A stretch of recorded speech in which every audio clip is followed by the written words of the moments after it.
Good morning, folks. It's Tuesday, 27th, I believe that makes it, of September 2022. And this is an unusual or untypical video. I guess it's the first I've done of this kind. And you get two ums for the price of one in this video. This book I'm taking back to the library today. Mum and I went to the library, and Mum got some talking CD books, some CDs from the library, and she grabbed one or two books. And I was just waiting for Mum, basically, and sometimes I see some books and suggest them to her. This one I didn't even register, I registered it at the library, but Mum I grabbed a book too, alright. Did it through the checkout thing at the library and brought it home. And for the next few days, Mum was saying to me, "Oh, I'm reading this really good book, I just can't put it down. I can't stop reading it." And my knowledge of North Korea was probably a tiny bit better than the average Westerner who's got not much to do with Korea at all. But Mum was previously unaware of how the difference between North Korea and South Korea was so great. So this book, as you see, it's written by an American guy, Blaine Harden, who's some form of journalist. I think he works mainly out of New York, but anyway, works mostly in North America. And it's about this guy, and I'm not apologising for Korean pronunciations, because I don't claim to be able to speak Korean. His name is Shin Dong-hyuk, Shin-Dong-hyuk.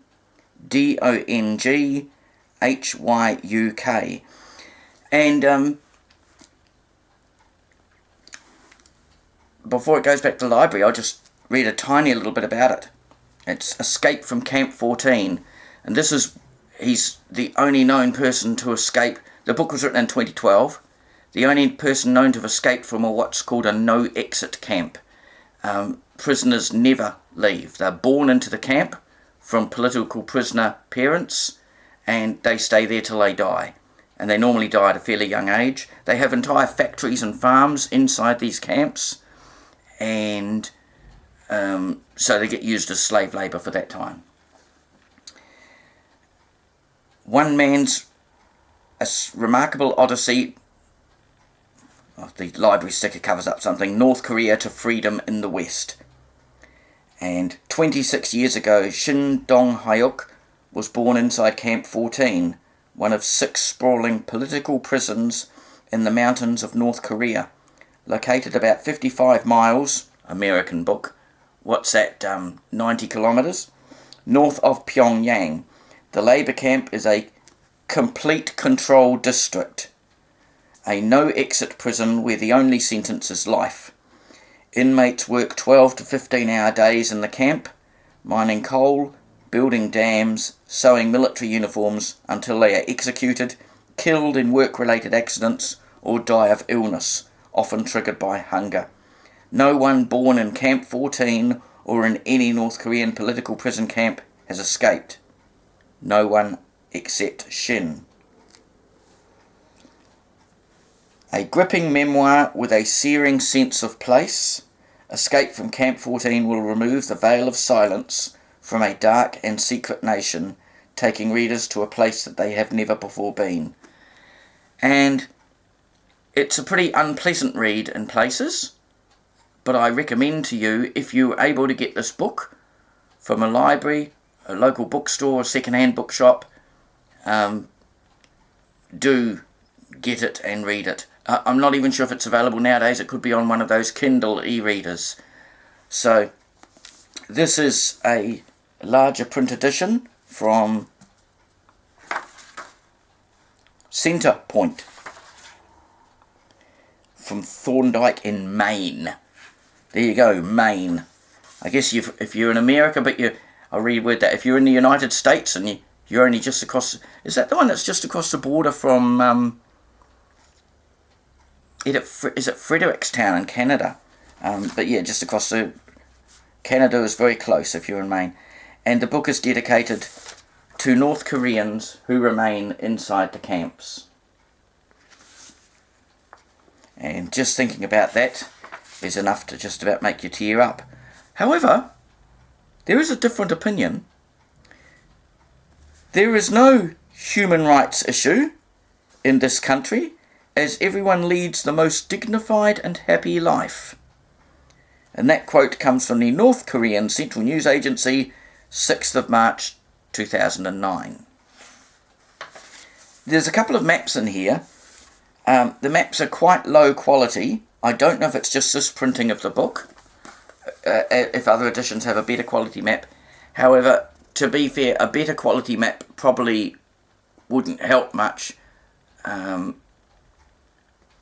keeping in mind that the map of the camp itself is simply of, I'm assuming Shin is his first name, is Shin's recollections. Obviously he didn't have high quality printed paper maps that he escaped with. And there's another page, a double page with maps, just showing part of North Korea and China. Because the escape route from North Korea is normally through China. I will read this bit called the preface, just before chapter 1. It shouldn't take too long. Or just before the introduction. The introduction, I'll tell you now, is called Never Heard the Word Love. Escape from Camp 14 by Blaine Harden. I will make it clear, before this book was written, which was written in English by Blaine, with the aid of several interviews over several years, he explains, with translators here. Shin had written a book in Korean, or a book had been produced in Korean more directly from Shin when he first came into South Korea, and that book was written in Korean, but it was had a number of shortcomings. So this isn't just a translation of the Korean first version, you might say. This second version is quite somewhat different and very much improved. It's not just been translated into English. It was a result of, quite simply, years of on and off interviews that followed. Preface, a teachable moment. His first memory is an execution. There's a pause for a drink of water.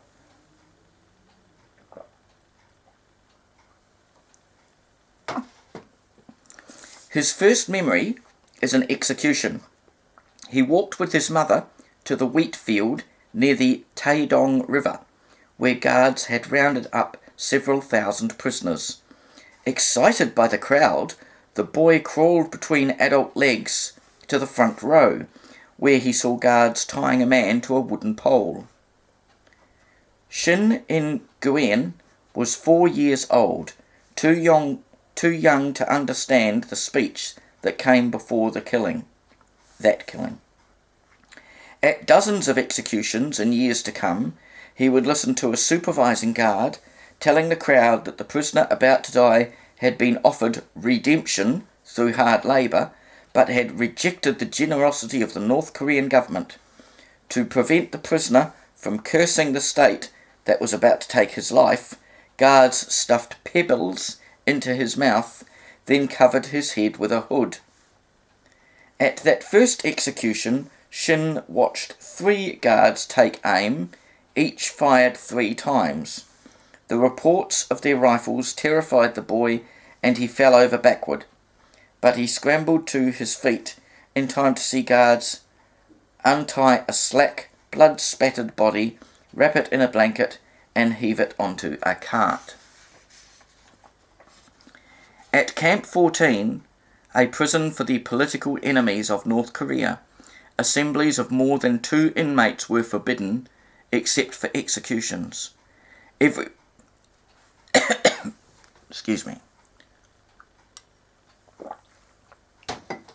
Everyone had to attend them. The labour camp used a public killing and the fear it generated as a teachable moment. Shin's guards in the camp were his teachers and his breeders. They had selected his mother and father. They taught him that prisoners who break camp rules deserve death.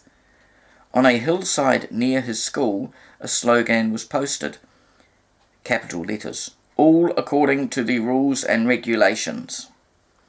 The boy memorized the camp's 10 rules, quote, the 10 commandments, end quote, as he later called them, and can still recite them by heart.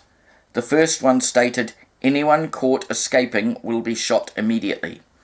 There's a bunch of appendixes or glossaries in the back, and it has those Camp 10 rules in full. 10 years after that first encounter, I guess that makes him 14, Shin returned to the same field. Again, guards had rounded up a big crowd. Again, a wooden pole had been pounded in the ground. A makeshift gallows had also been built. Shin arrived this time in the back seat of a car driven by a guard. He wore handcuffs and a blindfold fashioned from a rag. His father, also handcuffed and blindfolded, sat beside him in the car. They had been released from 8 months in an underground prison inside Camp 14. As a condition of their release, they had signed documents promising never to discuss what had happened to them underground. In that prison, within a prison, guards tried to torture confession out of Shin and his father. They wanted to know about the failed escape of Shin's mother and only brother. Guards stripped Shin, tied ropes to his ankles and wrists, and suspended him from a hook in the ceiling. They lowered him over a fire. He passed out when his flesh began to burn. But he confessed nothing. He had nothing to confess. He had not conspired with his mother and brother to escape. He believed what guards had taught him since his birth inside the camp. He could never escape, and he must inform on anyone who talks about trying.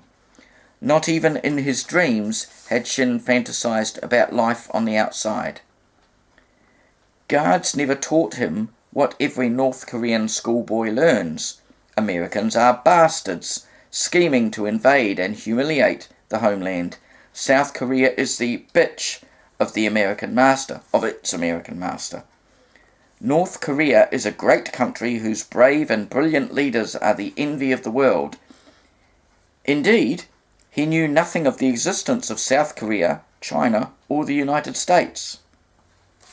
Unlike his countrymen, he did not grow up with the ubiquitous photograph of his dear leader, as Kim Jong-il was called, nor had he seen photographs or statues of Kim's father, Kim Il-sung, the great leader who founded North Korea and who remains the country's eternal president despite his death in 1994. Although he had not been important enough for brainwashing, Shin had been schooled to inform on his family and on his classmates. He won food as a reward and joined guards in beating up children he betrayed. His classmates in turn tattled on him and beat him up.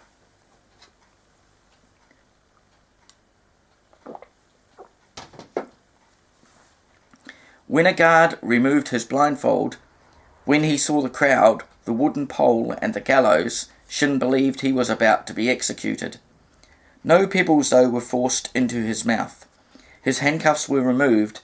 A guard led him to the front of the crowd. He and his father would be spectators.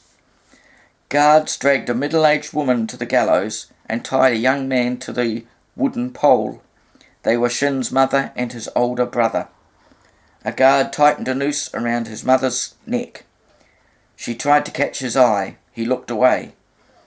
After she stopped twitching at the end of the rope, Shin's brother was shot by 3 guards. Each fired 3 times. As he watched them die, Shin was relieved it was not him. He was angry with his mother and brother for planning an escape. Although he would not admit it to anyone for 15 years, he knew he was responsible for their executions. So that's the preface. The introduction's called Never Heard the Word Love. I recommend this book highly. It is not a terribly pleasant read.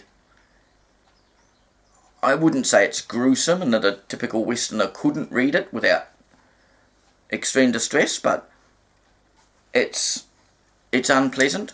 I think it's a worthy book. I cannot recommend it highly enough.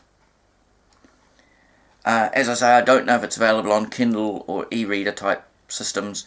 It's certainly in the Christchurch library system in New Zealand. It's probably in a number of other library systems. This is a larger print version. I believe there's a standard print version. It's reference to it seems to indicate there is. And although I like high quality maps and books, the quality of the maps is good enough for you to familiarise yourself with the places in the story as need be, which there isn't much need of. The script, the text is very clear about what's happening and when. Go to your library, look it up. Yeah, what more can I say? It's going back to the library today. We've got some other stuff to drop off. If you getting this video, watching it anytime soon, yes, you can look it up and book it out through the Christchurch City Council Library Service. Escape from Camp 14, Blaine Harden. I think this is the only book review I've actually done, per se, on video. Thank you. And I don't know what to say, but thinking of those trapped in North Korea.